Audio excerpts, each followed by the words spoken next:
Welcome everyone. Welcome to this session on chaos engineering. Uh, I'll hand over before I hand over the mic to Dipayan. Chaos engineering basically examines the problems that we have seemingly infinite. There can be infinite causes, right? You cannot probably measure it them with incident management tools, right? You need specific set of tools to get rid of this problem if you're uh, architecture is serverless or you have clustered architecture, right? For example, Netflix have their own Chaos Monkey for Kubernetes clusters, right? So it automatically descale the pods uh, in if it has to validate the development of failure resistant services. Similarly, Chaos Mesh, that is an open source cloud native chaos engineering platform, right? Which is again built on Kubernetes. So these meshy architecture can basically simulate various type of faults and then has the capability to orchestrate fault scenarios. So everyone, I welcome you all in this session and let's have a very happy learning journey. I'll hand over the mic to you, Dipayan. Please go ahead. Thank you, sir. So yeah, let me share my screen. Give me a second.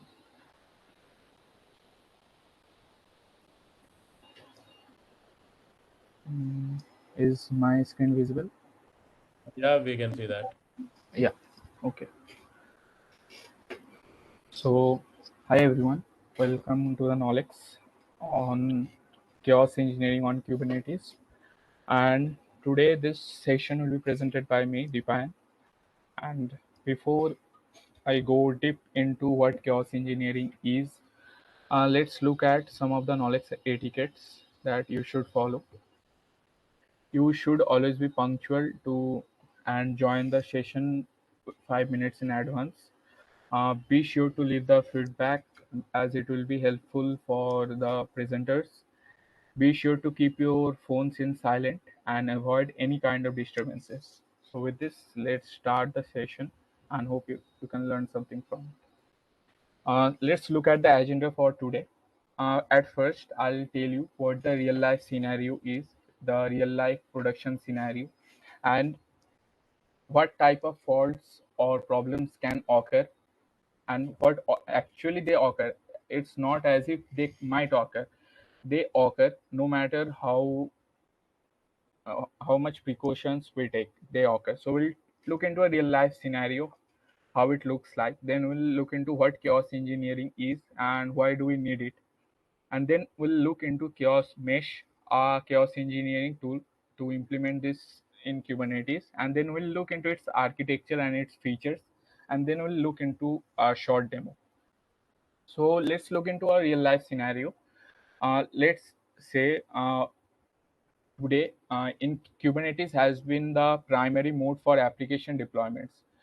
Uh, all the applications are deployed in Docker containers and they are deployed over Kubernetes and they are running in containers or pods. And nowadays, to make an application highly available, there we are running multiple replicas and all. But what if the replicas start failing? And the problem is not on the application level. The problem is might be on the infrastructure level. The network might start failing.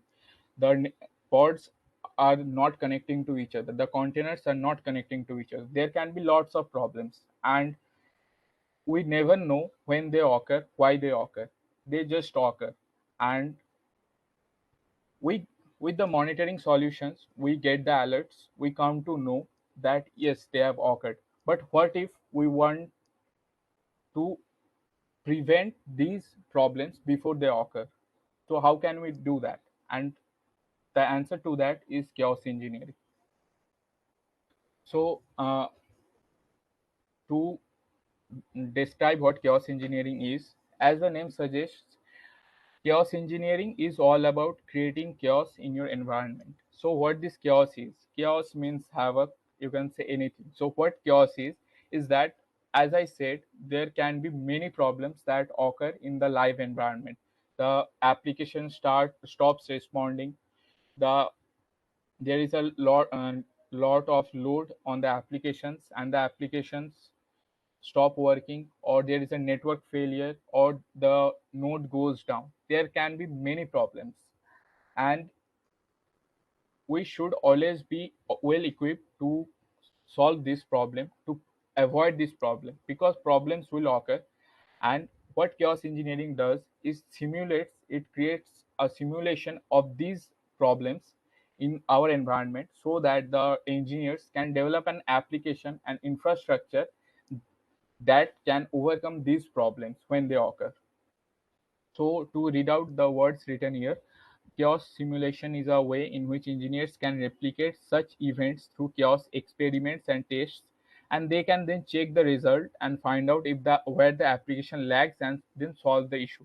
So basically, what the engineers do, they create chaos experiments which replicate these real life events like the pod failure, the network failure, and then what they do, they check the result and find out what the application lacks, if the application works well or does it lack something, and then solves this issue. So in simpler words, chaos engineering is the practice of implementing chaos and havoc in production or staging environments so that engineers can build a fault tolerant application.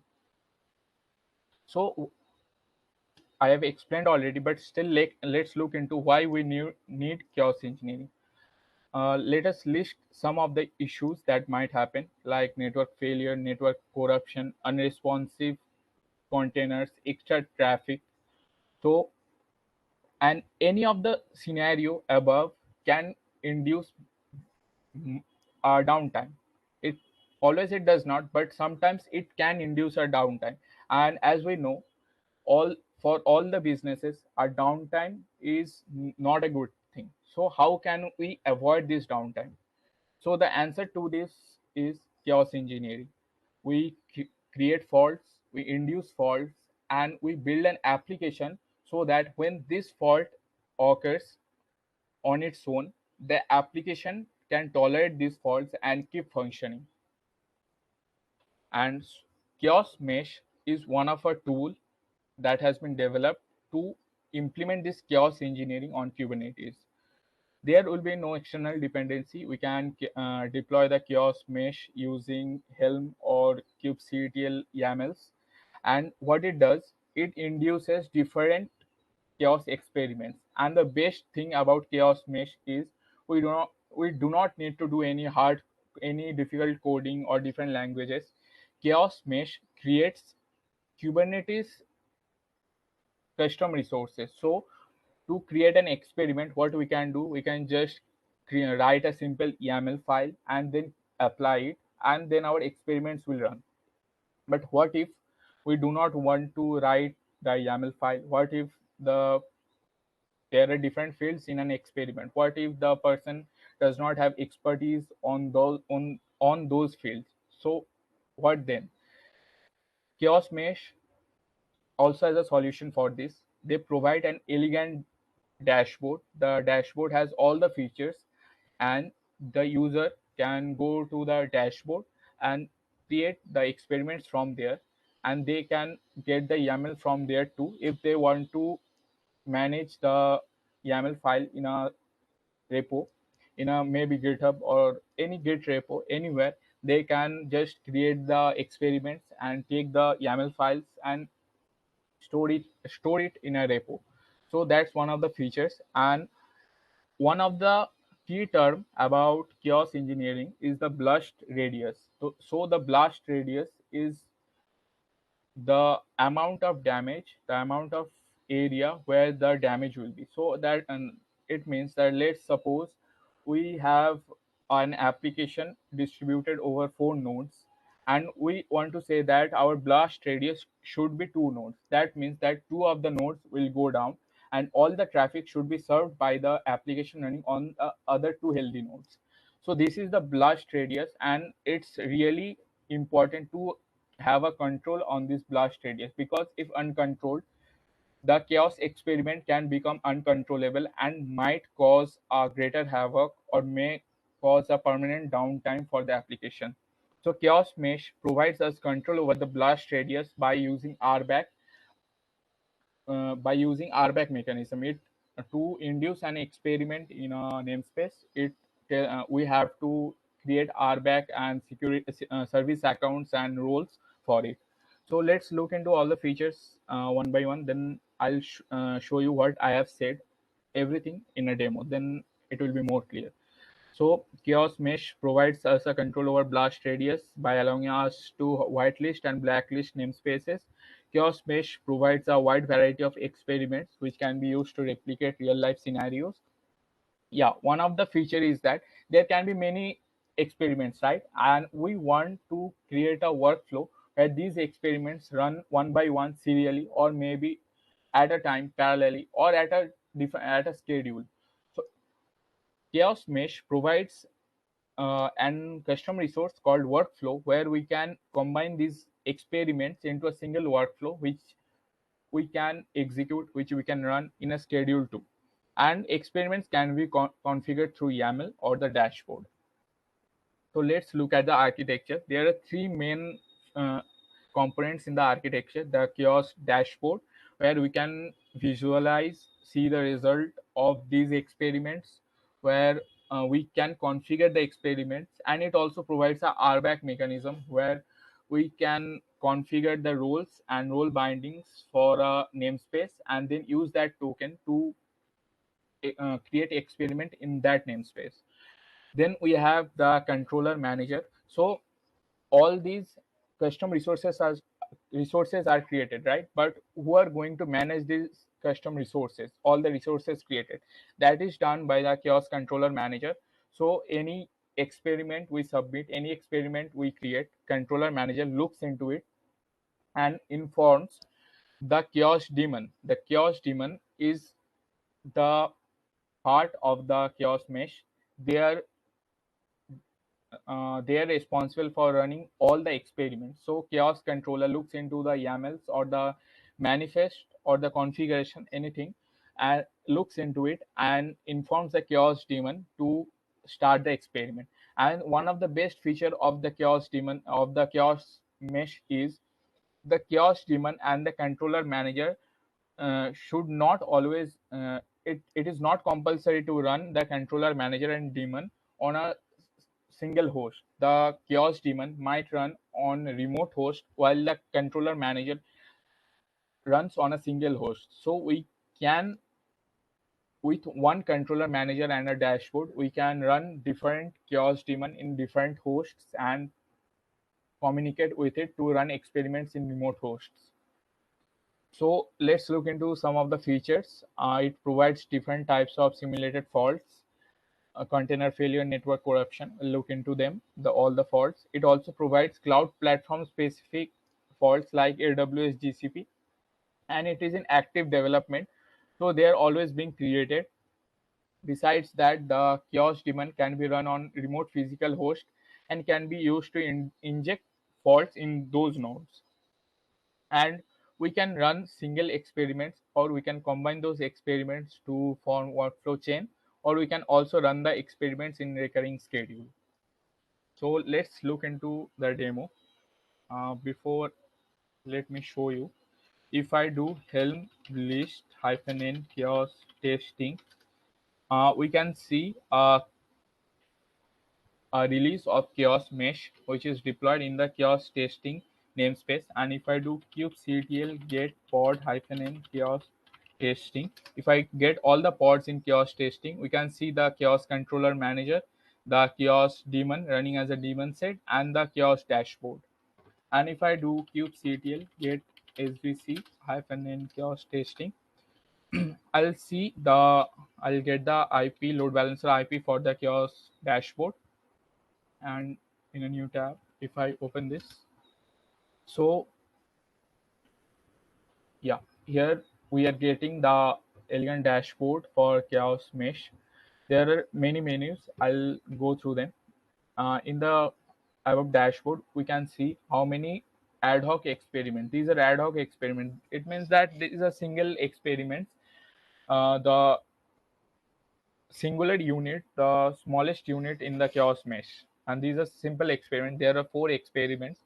two schedules. That means there are two experiments which can run on schedule, and two workflows. Workflows are a combination of these experiments. Here we have a tutorial for the dashboard. We can start with workflow, create here, and to create a workflow. And here we have the timeline where when the experiments have run, and here we see the events of the experiments, when they occurred and how they occurred. And here in the workflow we can create a workflow. We'll look into it. Here in the schedules we can create a scheduled experiment. In the experiment we can create experiments. In events we get all the events about the experiments. It means that suppose we have created an experiment and there is an event that the experiment has failed, the experiment has succeeded.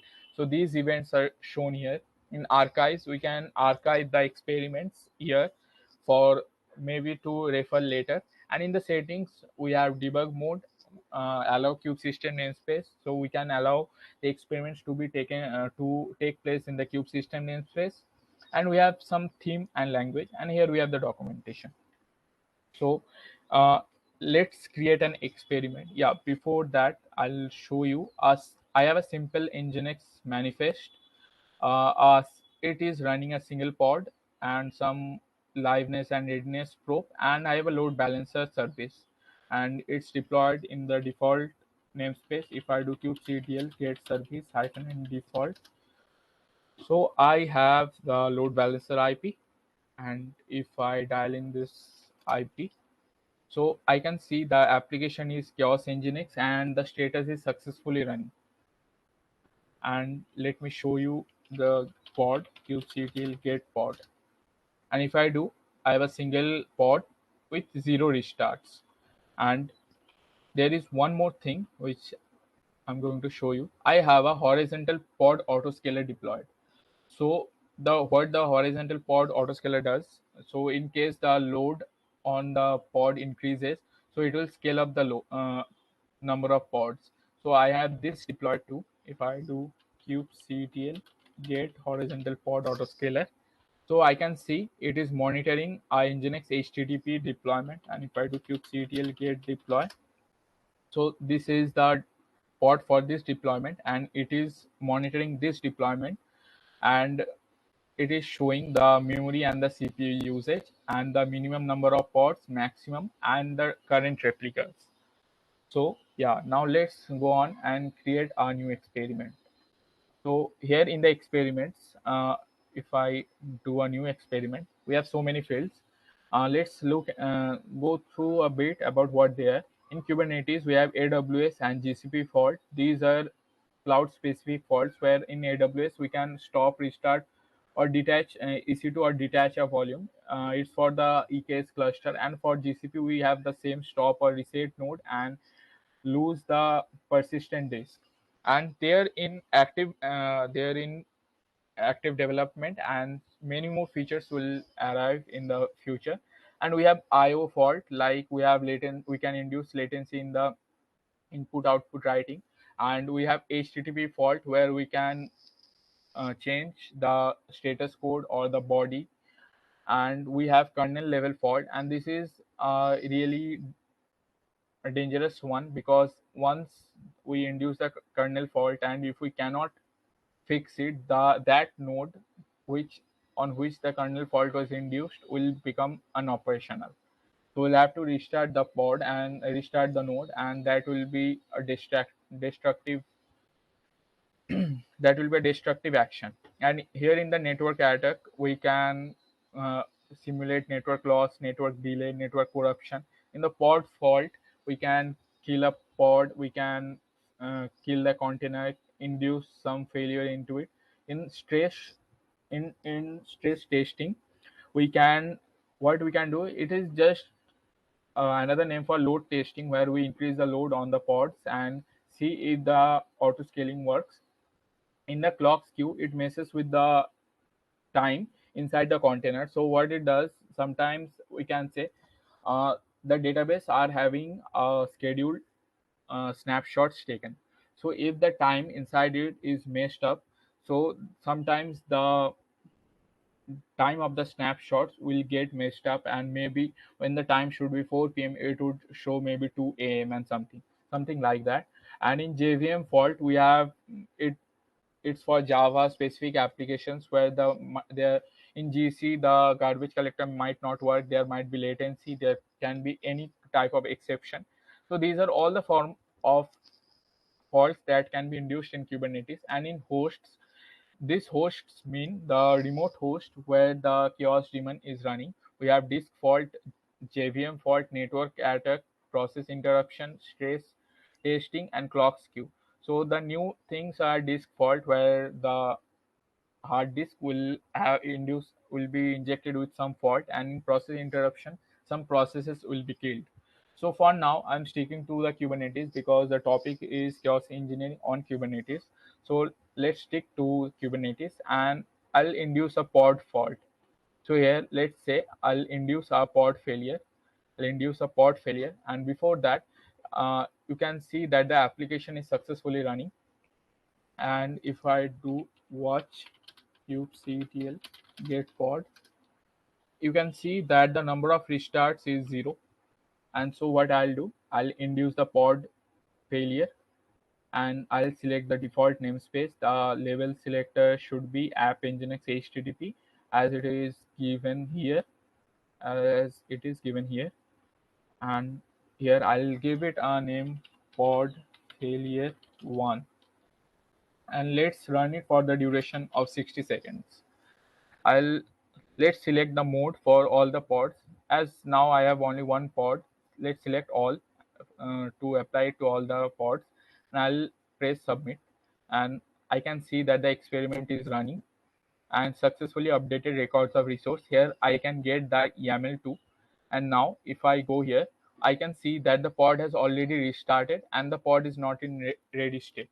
And if I just describe the pod, kubectl describe pod, I can see that the readiness probe has started failing. The problem has been induced, the fault has been induced, and if I refresh this will not work. And yeah, so this is a fault. So the fault has been injected and the pod has stopped working. Now since I have a single replica, so it kind of the application is down and it's bad for business, right? So these are small faults that can be taken care of. Maybe we should always have more than one replicas, at least 3 or more replicas. It's a simple use case, but this can be combined for a greater result. So yeah, let's pause it for the time being, and let's wait for the pod to come running, or maybe I'll just delete the pod so that it gets recreated.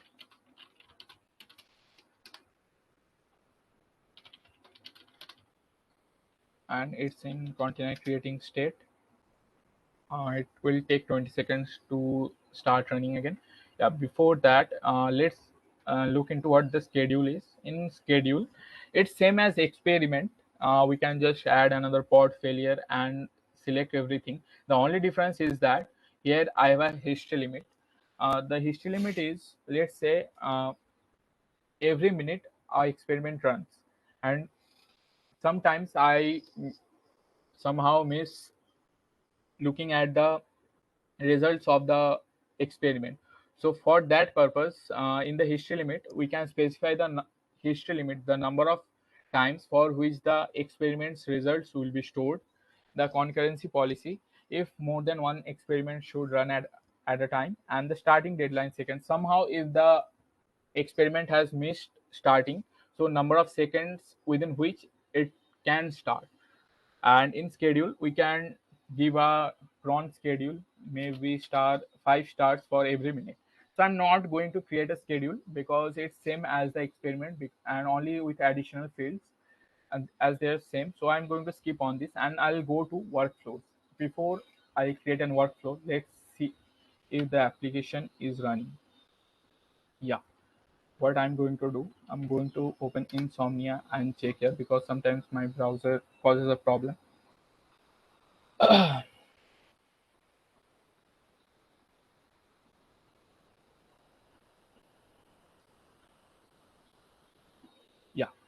So if I enter the IP and do a get request, here I can see it's a 200 OK, and the chaos nginx is successfully running. Right. So now let's create a workflow. I'll do a new workflow, and here I have some task types. So in single means that I have only singular task, a singular experiment. Here serial means that we can run more than one tasks in serial, and the number of tasks I want to run serially one after another. In parallel, we can run these tasks parallelly. And in suspend means that let's say the workflow is running for some time, and here I can specify the deadline time after which the workflow should be suspended and it should not run.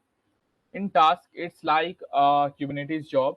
Let's say before the chaos experiment starts, I want some cleanup to be done. So here I can specify the image for which the container pod will run, and it will run some command to do the task that we want. And in HTTP request, it's somewhat like let's say after the workflow has ran completely, we want a Slack notification or any webhook notification, so we can provide that URL here, and maybe select post and all the body and all. So I'm not going into them, I'm just selecting a serial task type for now. So let's say the number of tasks should be 4. Let's give it a name, knowledge demo, and let's say the deadline seconds after which the task should be the experiment should be killed and should not be ran. Let's give it 1800 seconds.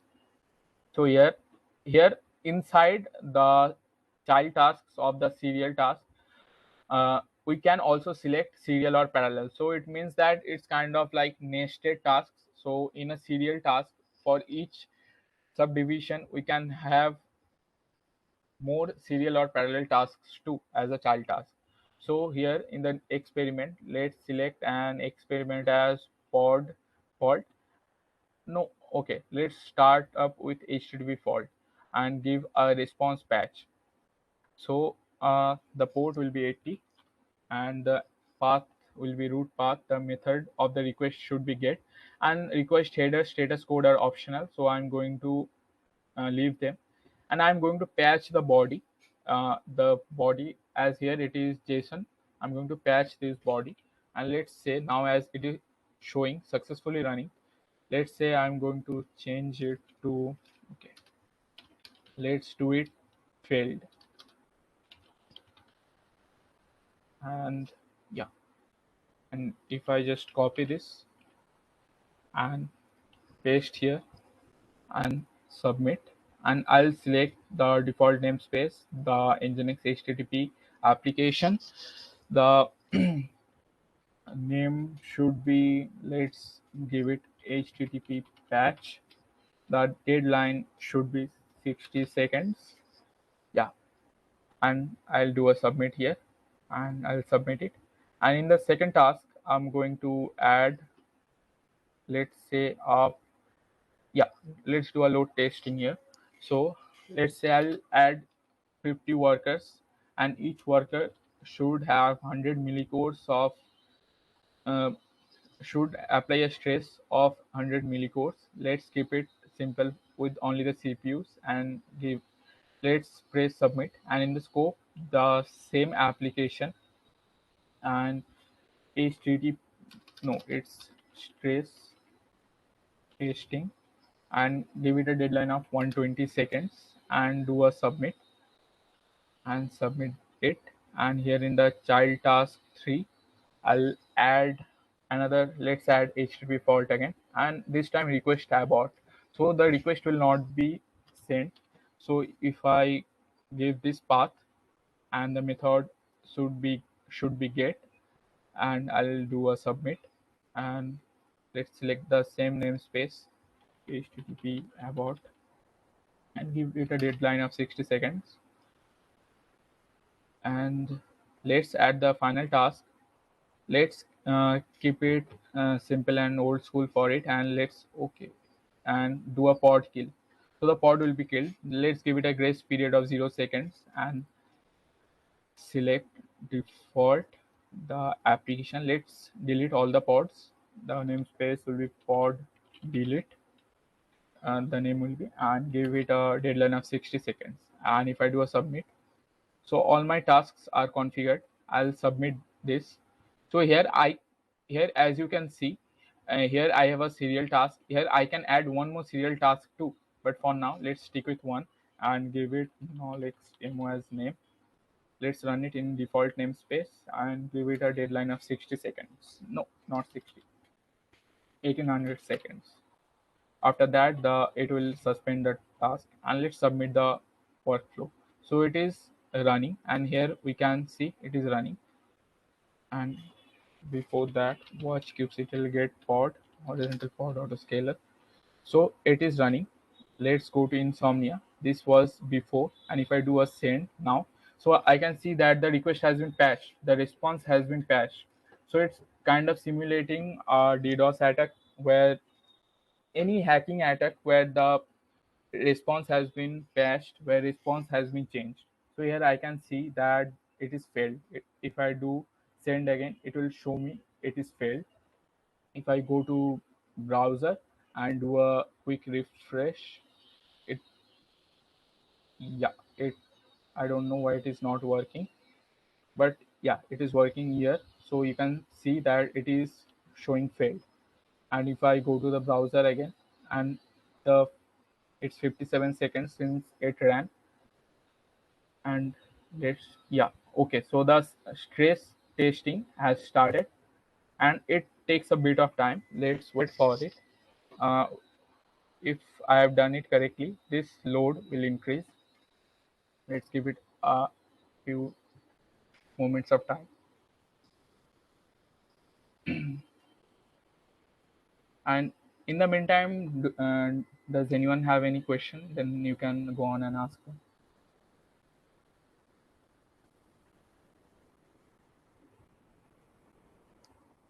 I hope I'm audible, right?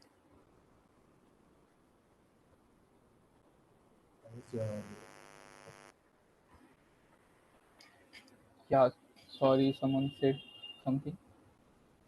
Okay, before I go into it, you can see that the CPU load has increased to 100%, and the autoscaler has kicked in, and it went on and created another pod, right? So the load is still increasing. It will take some time to decrease as it gets running, and as it becomes ready, it will serve the requests. Yeah, so this load will decrease. Let's give it some time. I think, yeah, stress testing is still running. So it takes a bit of time, and I've given it a 2 minutes of time.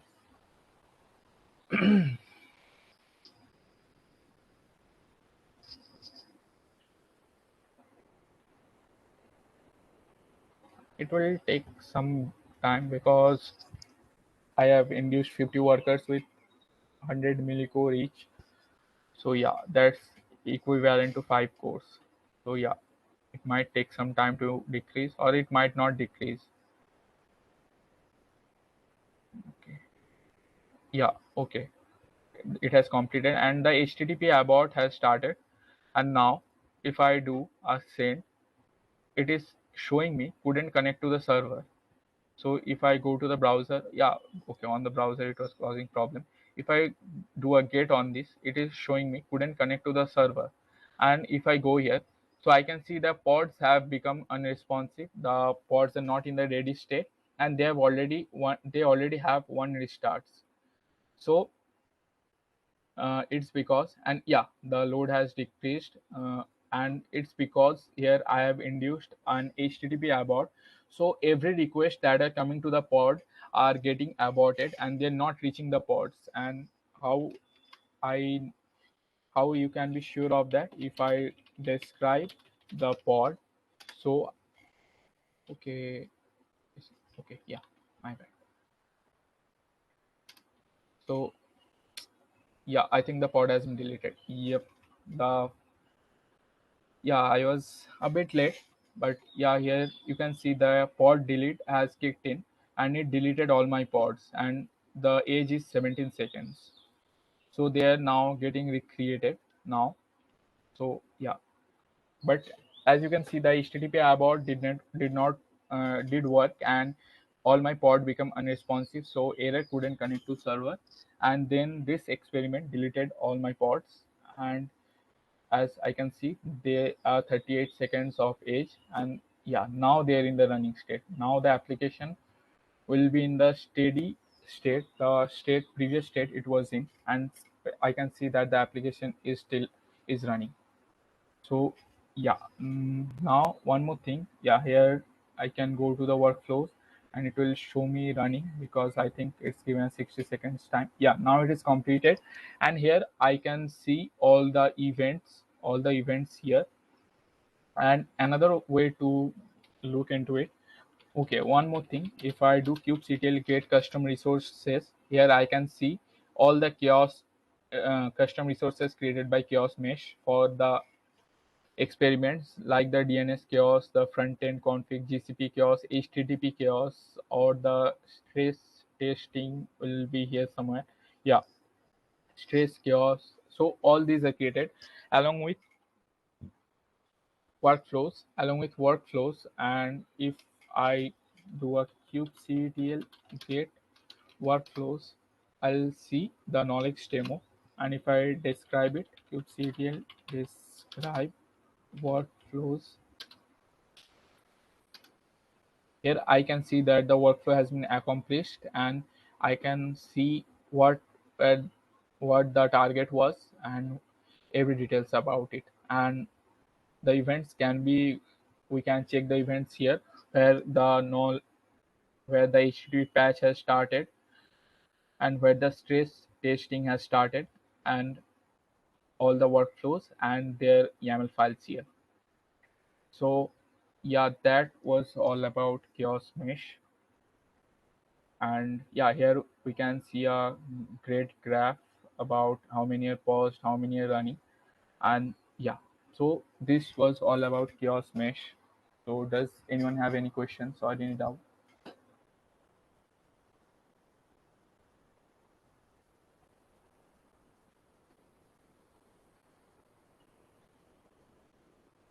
I am audible, right?